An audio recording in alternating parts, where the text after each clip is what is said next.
Sika berdoa. Are you ready, kid? Yes. Ready to pray now. Bismillahirrahmanirrahim. Doa sebelum belajar. Rabbil zidni ilman warzuqni fahman. Ya Allah, tambahkanlah ilmuku dan mudahkanlah dalam memahaminya. Amin. Rabbi shrahli Sadri wa yassirli amri wahlul 'uqdatam min lisani yafqahul qawli. Amin. Ya, hari ini kita akan mulai belajar coding di kelas 6. Apakah nanti ada yang tidak hadir pada hari ini? Oh, akan mana akan? Akan sakit ya? Nah, semoga akan cepat sembuh. Nah, sebelum kita mulai, anak-anak teacher kita ice breaking dulu. Silakan berdiri di samping berdirinya menghadap kita. Di samping berdirinya. Kita dimasukkan dulu. Oke. Nah, semuanya ikut ya. Oke, kita ikutin perintahnya. Kita ice breaking kita berikut ini mengikuti pola ya, nak. Kalau dia tepuknya kaki, berarti kita tepuk kaki. Kalau dia tepuk paha, berarti paha. Kalau tepuk tangan, tepuk tangan. Itu namanya pola. Nah, oke, kita mulai ya, nak. Oke.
itu kan dalam simbol, bukan dengan ayo berjalan. Nggak bisa seperti itu kan. Tapi kalau misalnya kita suruh maju itu berarti tanda panah ke atas.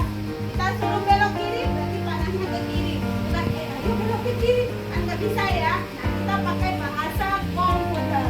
Oke, tujuan pembelajaran kita pada hari ini adalah peserta didik belajar menemukan pola dari berbagai situasi agar dapat digunakan kembali.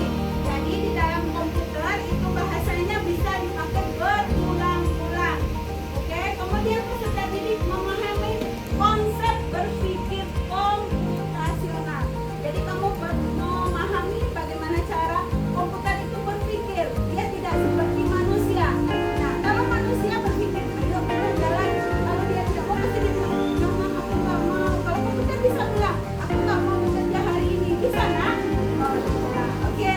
Sekarang pentingnya kita berpikir komputasional, yaitu untuk membantu menyelesaikan masalah yang lebih mudah, kemudian membantu membuat keputusan yang lebih baik, mengajarkan cara berpikir kreatif dan bersyukur, membantu menghemat waktu dan lebih efisien, kemudian mampu beradaptasi dengan teknologi. Oh, kalau terhadap teknologi anak teacher udah canggih nih, main HP-nya, teachernya baru sampai di Google-nya baru buka, kamu sudah melaju, udah kemana-mana. Teacher udah hebat. Ya, oke, kita lanjutkan. Ya, prinsip berpikir komputasional itu ada 4 ya, nak. Pertama, decomposition, yaitu pemecahan masalah. Jadi kalau kamu punya masalah bisa dipecahkan secara komputasional, tapi bukan untuk tempat curhat ya, nak, ya.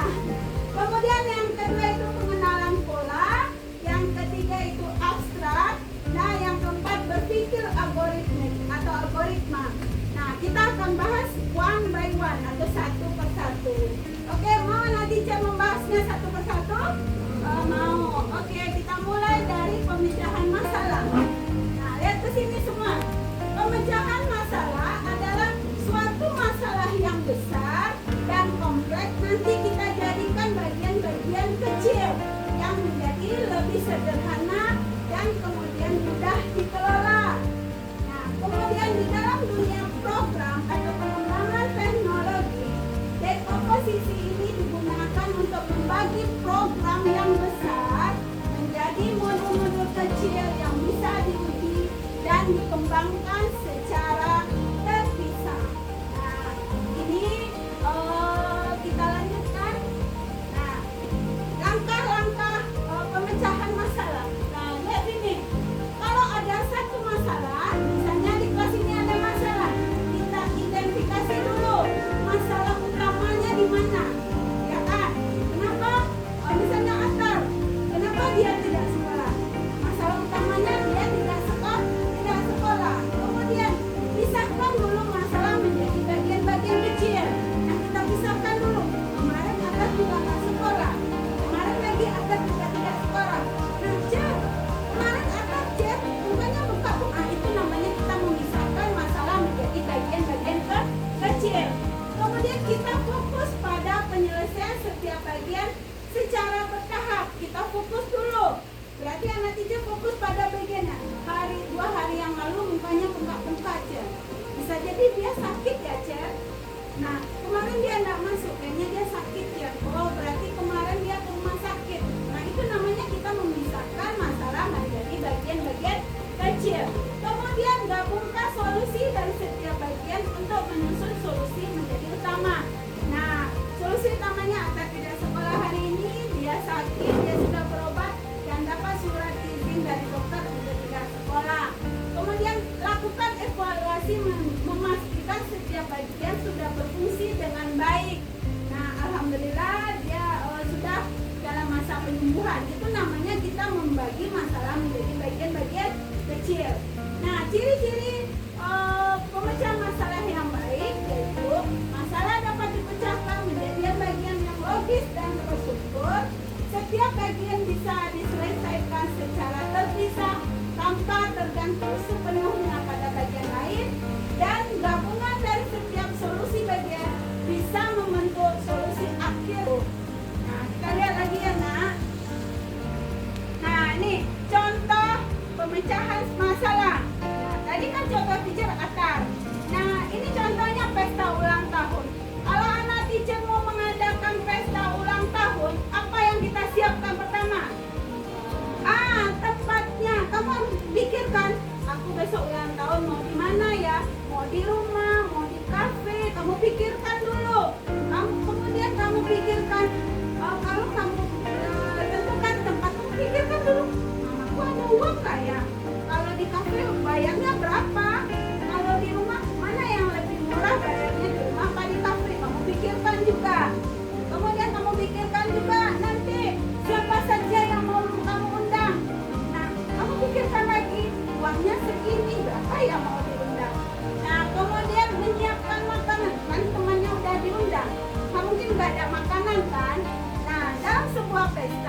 aku beli balon nanti ya. Di dalam balon itu nanti aku isi ya game. Oh yang ini nanti bernyanyi, yang ini nanti ketawa, oh yang ini begini. Nah itu namanya pemecahan masalah. Ayo siapa yang bisa lagi kasih tahu teacher, apalagi bentuk masalah yang bisa kita pecahkan menjadi bagian-bagian kecil. Ada yang bisa? Ada? Apa waktunya tentang apa? Waktunya ke sekolah. Boleh, waktunya ke sekolah kita pisahkan dulu. Kamu mau berangkat ke sekolah pakai apa? Terus ke sekolah jam berapa? Itu dipisahkan bagian-bagiannya. Oke, terima kasih Bahim. Dan sekarang sebuah robot itu dapat membersihkan rumah secara otomatis. Masalah ini dapat dipecahkan menjadi area yang akan dibersihkan. Robot itu, kamu punya robot yang bulat itu untuk bersihkan rumah nggak? Robot itu kan sebelum kita pakai kita cas dulu. Nah bisa robot itu langsung bekerja kemana-mana. Nah kita harus tempatkan dulu di mana robot itu mau bekerja. Misalnya robot itu dia mau bekerjanya di kamar. Berarti kamu antarkan dia ke kamar, baru kamu hidupkan, dia akan membersihkan debu-debu di kamar. Dia akan kemudian robot itu dia punya sensor, kalau dia sudah kebentur dia akan berputar-putar di sana dan kemudian dia mencari tempat untuk supaya lepas. Dan kemudian dia akan mendeteksi semua halangan yang ada di depannya. Kemudian dia akan kapan robot itu akan berhenti? Baterainya habis yang pertama. Yang kedua, kalau sudah sampai di tempat halangan yang tidak bisa dia selesaikan, karena robot itu bekerja sesuai perintah. Oke, kita lanjutkan. Nah, jadi yang pertama tadi apa? Pemecahan masalah. Sekarang kita masuk yang kedua, yaitu pengenalan pola. Nah, jadi komputer itu berpikir pertama pemecahan masalah, kedua dengan pengenalan pola. Nah, kamu harus mampu menggali kesamaan atau keteraturan serta perbedaan dalam suatu masalah. Nah, pola yang digunakan untuk memperkirakan hasil dan strategi dalam masalah dengan cara yang sudah terbukti. Nah, lihat sini. Langkah-langkah untuk pola. Nah, pertama kita amati dulu datanya yang ada, kemudian informasinya, kemudian kamu amati juga kesamaan dan perbedaan dan keteraturan dalam data. Kemudian kamu gunakan pola yang dikenali untuk menyusunnya. Nah, di sini aktivitasnya anak teacher semua, kita kan punya Chromebook anak. Nah, tapi Chromebook kita tidak sebanyak murid teacher. Nah, anak teacher mau mencobakan bagaimana pola pengenalan pola. Oke, silakan dibuka Chromebooknya, yaitu www.abcd. Ya, coba silakan nak buka. Ya, silakan ditekan.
solusinya? Betul. Kemudian pola yang diterapkan pada kasus yang berbeda tetapi dia serupa. Jadi pola-polanya setiap gamenya berbeda-beda.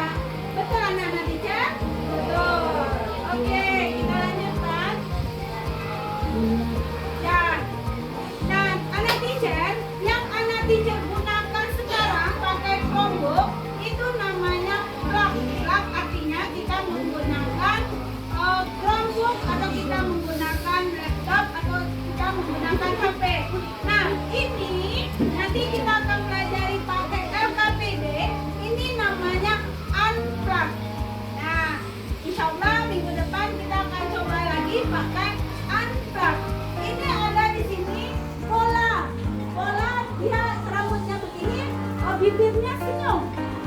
Nah, kalau ini mulut bibirnya muram dia, manyun dia kan. Kalau ini mulutnya Nah, di sini matanya membulat. Berarti nanti anak teacher bikin polanya, ikuti yang di atas dan ikuti yang di samping. Nah, ini matanya seperti mata teacher mungkin yang kecil. Nah, ini nanti kita akan cobakan minggu depan. Ini namanya kita pakai unplug. Kita menggunakan LKPD. Oke, kita lanjut. Nah, tadi kita sudah belajar 2. Sekarang yang ketiga itu namanya abstrak. Abstrak adalah proses menyaring dan menghilangkan informasi yang tidak relevan, hanya mempertahankan informasi yang penting dalam menyelesaikan masalah, sehingga tidak semua informasi yang penting yang diperlukan semuanya akan kita pakai. Kemudian dengan melalui abstrak kita lebih fokus pada inti pokok masalah. Nah, lihat di sini langkah-langkah kalau kita pakai abstrak. Nah, kumpulkan semua informasi yang terkait dengan masalah, identifikasi informasi tersebut, kemudian hilangkan informasi yang tidak diperlukan, fokus pada informasi utama dalam menyusun solusinya. Ya, lanjut. Ciri-ciri abstrak yang baik adalah hanya menggunakan elemen yang relevan, informasi yang bingung kita hilangkan, kemudian fokus pada inti masalah. Tadi bangun-bangun yang tidak perlu kita hilangkan kan, dia hilang sendiri. Oke, kita lanjut ya nak. Ini contoh abstrak. Jika seorang membuat kalkulator, nah itu kita bikin kalkulator. Yang penting dalam matematika yang ada di dalam kalkulator itu ada tombol penjumlahan, pengurangan, perkalian, dan pembagian. Kemudian warna tombol, apakah kamu penting warna tombolnya? Nah, boleh diabaikan. Kemudian contoh lainnya, kamu menggunakan aplikasi Google, yaitu Google Map. Kemudian yang lain boleh kita tidak perlukan. Jadi Google Map untuk apa? Melihat ya jalan. Oke, lihat lagi di sini. Nah, ini yang terakhir yaitu pakai berpikir algoritma. Nah, berpikir algoritma adalah menyusun langkah-langkah logis sistematis dalam menyelesaikan masalah. Nah, inti pokoknya adalah menentukan bagaimana masalah yang kita selesaikan dalam sebuah algoritma. Nah, tujuan yang akan dicapai adalah identifikasi dulu informasinya, susun urutan langkahnya, uji apakah algoritmanya bisa ditemukan, dan perbaiki jika ada yang salah, evaluasi akhir, dan perbaiki jika ada yang salah. Nah, nanti kita akan belajar untuk selanjutnya ya nak. Oke, berpikir algoritma contohnya adalah jika teacher mau memasukkan data nilai anak teacher, kemudian kita jumlahkan semua nilai, kemudian nilai anak teacher totalkan, kemudian teacher rata-ratakan, maka ketemulah siapa nilainya yang tertinggi, siapa yang menjadi juara kelas. Nah, itu kita pakai berpikir algoritma. Oke, kita lanjutkan. Berpikir algoritma bisa juga kita pakai dalam kehidupan sehari-hari. Contoh membuat kue lapis. Nah, bahan yang dibutuhkan, pertama diletakkan dulu roti. Kemudian rotinya kita beri isi, bisa diberi selai, atau diberi coklat, atau diberi keju. Kemudian kamu tutup lagi dengan roti. Nah, itu namanya berpikir algoritma. Oke. Nah, kita lanjutkan. Nah, kita masuk pada kesimpulan akhir. Maka berpikir komputasional bisa diterapkan dalam kehidupan sehari-hari seperti bermain di sekolah, belajar, membantu orang tua, dan menyelesaikan tugas. Pertama, dekomposisi. Apa tadi dekomposisi?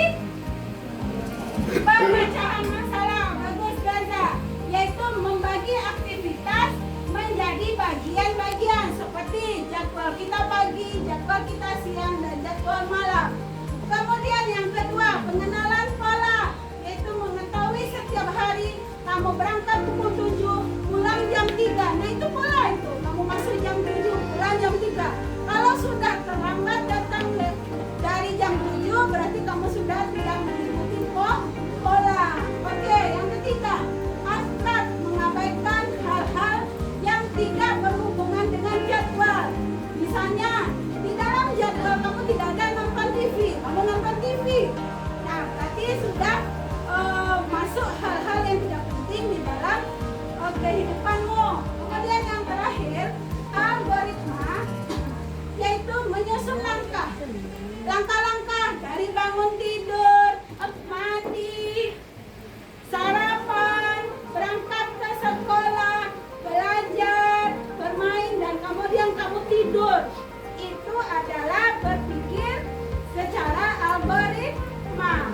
Nah, kemudian anak-anak teacher dengan memakai sistem ini, komputasional ini, kamu bisa mengatur jadwal lebih efektif dan aktivitas kamu lebih baik.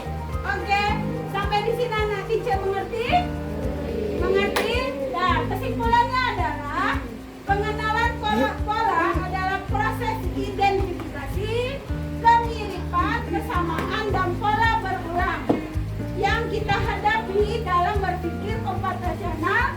Mengenali pola membantu menyelesaikan masalah dan menyederhanakan dan mengeneralisasikan solusi. Oke? Nah, kemudian sampai di sini adakah anak-anak teacher yang mau bertanya? Dan terima kasih untuk pembelajaran.